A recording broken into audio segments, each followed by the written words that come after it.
Hello everybody, welcome back to my channel Trading Secrets. This channel is for entertainment purposes only. For those who do not know, my name is Ali. I have over 20 years experience teaching accounting, economics, business and law. Through this channel I'll be providing some stock analysis and a quick update on the $1 Million Challenge.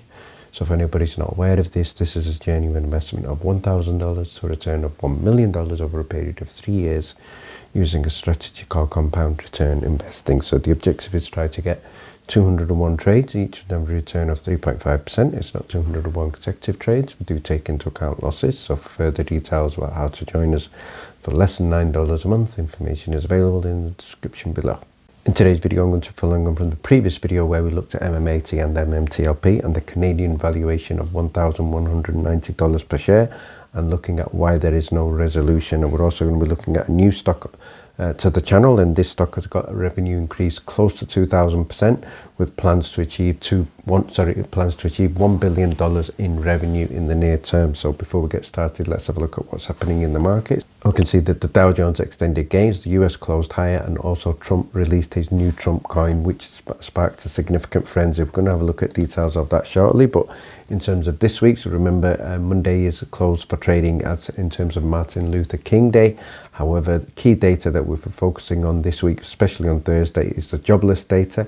That will be announced, and hopefully that is positive news in terms of earnings. Again, no earnings on Monday, but significant ones we're looking at include Netflix on Tuesday, and we also have Verizon on Friday, amongst a number of others. So let's now have a look at the Trump coin. So we can see here from John Trades MBA, he's posted here the Trump coin was 18 cents and now it's $22.63. And the reason why we're looking at this post is apparently somebody invested $1 million into this, and is now at that time was worth $125 million. But remember, that was based on $22.63. So let's now have a look at what's happened since then, and we can see it's gone over $67. So again, it's soaring again, huge amount, and basically based on this valuation, it makes it worth more than Royal Caribbean Cruises, Target, Hilton Hotels, Snowflake, General Motors, Occidental Petroleum, which is extremely staggering. And then we can see here from WatcherGuru, the Trump's meme coin has become the 15th largest cryptocurrency in the world in 48 hours. So I don't think I've ever seen anything like that before. And one other post I'd like to share with you here is from Kevin Malone, who's reminding us about the news that we shared also in the previous video, and this is with regard to Hindenburg Research, one of the short sellers, and he's shared a post there stating that they have been involved in securities fraud along with Anson's funds, according to a report. So what Liquid 88 has stated: any comments from the elephant on the new accountability standards for shilling and outright fraud? So I don't think the elephant has responded. I'm having a look at ticker symbol VITL, also known as Vital Farms. So in terms of company profile, this is a food company. It provides pasture-raised products in the United States. It also offers eggshells, butter, hard-boiled eggs, and liquid whole eggs. The company was founded in 2007, headquartered in Texas. So why are we looking at this one in particular? So if we have a look at the overall profile, we can see in terms of the chart, over the previous 12 months, we can see here this is up a very impressive 196.31%. Closing market on the Friday, it was also up in excess of 4%.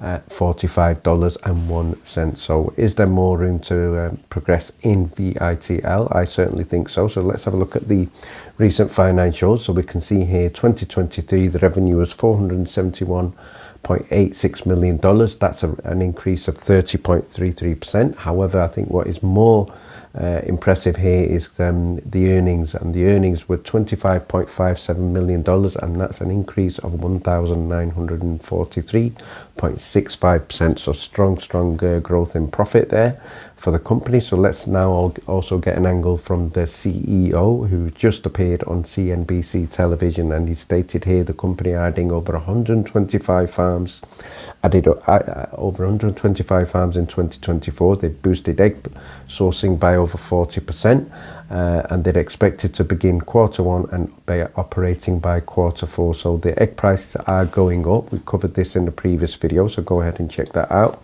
But let's have a look at the expanded roles for 2 senior leaders. Again, breaking news also shared in the Discord. And first of all, the two senior leaders have been appointed, and this is with regard to strategy of achieving $1 billion in annual revenue by 2027. So obviously we've seen the news here with regard to the 425 farms, but the company are also looking to get knowledge from these people who have 30 years of industrial experience, and they're going to look at ensuring product availability of approximately 24,000 stores nationwide. So huge growth plans there for growth. And if we have a look at the positives here, they have a clear strategic focus on reaching this $1 billion revenue by 2027. The strong retail presence they have right now in 24,000 stores in the United States is extremely promising. They also have an extensive network of 425 family farms. So this expansion is going to be strongly driven, especially with the egg sector, which is going through a very positive phase. And if we now have a look at some of the stocks that we shared in our top ranked DD channel, we shared many of these. These include ticker symbol CALM, so go ahead and check out the previous video where we did that. And in the channel we also shared stocks and DD reports from many other companies, so go ahead and check out details of that in the description below.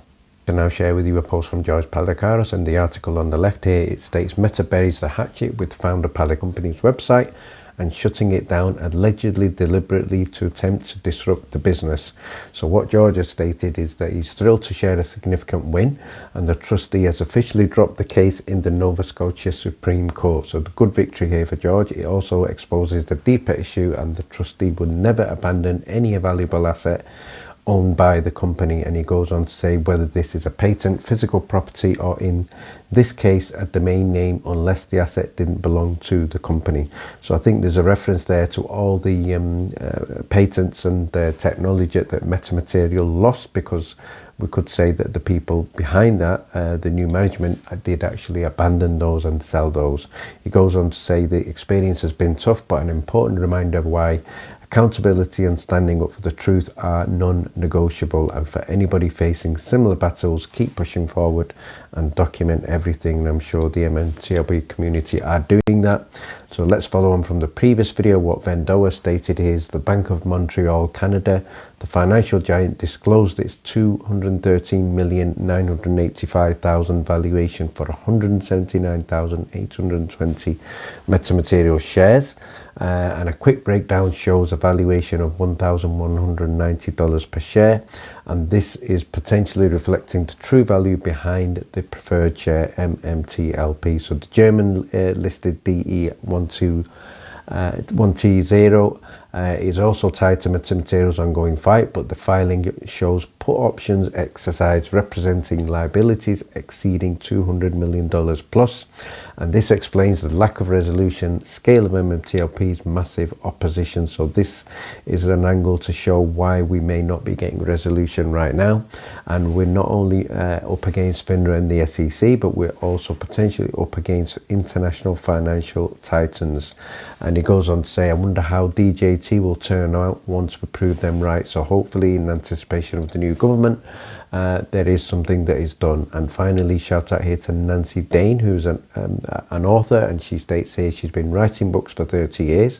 She's just watched the Wall Street conspiracy movie and doesn't really know too much about the stock market, and has been carrying out research. She has been approached by the MMTLP community, is intrigued, and that is another story that she's going to hopefully tell, and she is planning to do that in another novel. So if anybody wants to reach out to Nancy, share anything interesting with her, and hopefully she can add that in her upcoming book on MMTLP. Finally, thank you very much for watching. Please stay tuned.